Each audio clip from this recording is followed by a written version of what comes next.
Greetings from Oakland, California, and welcome back to Noir Alley.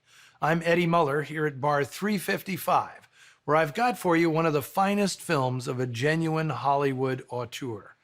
I'm not talking about the director, I'm talking about Joan Crawford, the star of today's offering, Sudden Fear. Every fan of classic Hollywood knows the tale of Crawford's rise and fall and resurrection. How despite achieving stardom in the 1930s at MGM, Crawford was dropped by the studio during World War II, only to have her career salvaged at Warner Brothers, where her performance as the title character in 1945's Mildred Pierce earned her a Best Actress Oscar and positioned her as one of the studio's mainstays during the film noir movement, with roles in terrific films like Possessed, Humoresque, Flamingo Road, and The Damned Don't Cry. But by 1951, history was repeating itself. Warner's had grown weary of the star's ego and leery of her waning box office appeal. Now 46 years old, Crawford was about to be dumped for the second time in her long and tumultuous career. But Joan wasn't the type to concede anything. Instead, she took full control of her next project, buying the rights to the 1948 novel Sudden Fear, handpicking the screenwriter and director, the cameraman, and virtually the entire cast, top to bottom. Make no mistake, Joan Crawford is the producer of this film. She made it independent of any studio and worked out a deal with RKO to distribute the finished picture.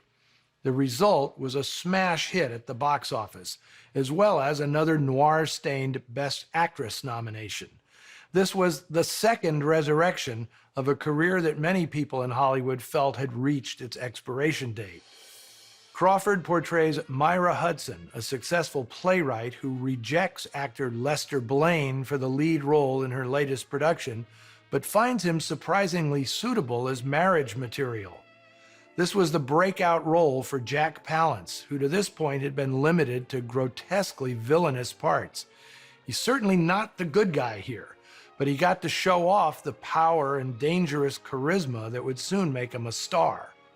Also in the cast is film noir favorite Gloria Graham, doing what she does best, squeezing everything out of a quirky and sexy supporting role. Well, it makes perfect sense that a story about a female writer would be written by women. The novel is by Edna Sherry, an Ohio-born English teacher turned novelist, and the screenplay is largely the work of Lenore J. Coffey, a virtually forgotten writer who collaborated with some of the most powerful players in Hollywood history, going all the way back to the silent era. I'll have more to say about her after the movie. To direct, Crawford chose journeyman David Muller, whose resume to date was full of undistinguished shorts and B films. Something definitely clicked between them because Miller was inspired to make the best film of his spotty career, and he and Crawford developed a romantic relationship as well, which lasted until she met Alfred Steele, the president of Pepsi-Cola, who became her fourth and final husband.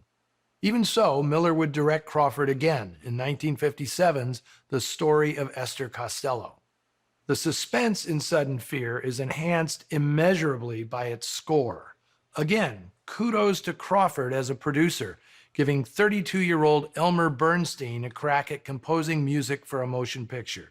It was one of the first of more than 200 scores he'd create, including 14 that were nominated for Oscars.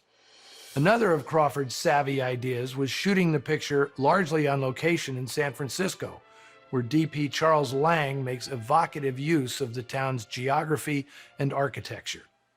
Co-starring Mildred Pierce's ex-husband, Bruce Bennett, Virginia Houston from Out of the Past, and in his movie debut, Mike "Touch" Connors. Here is one of Joan Crawford's best, featuring some of cinema's most suspenseful sequences. Sudden Fear.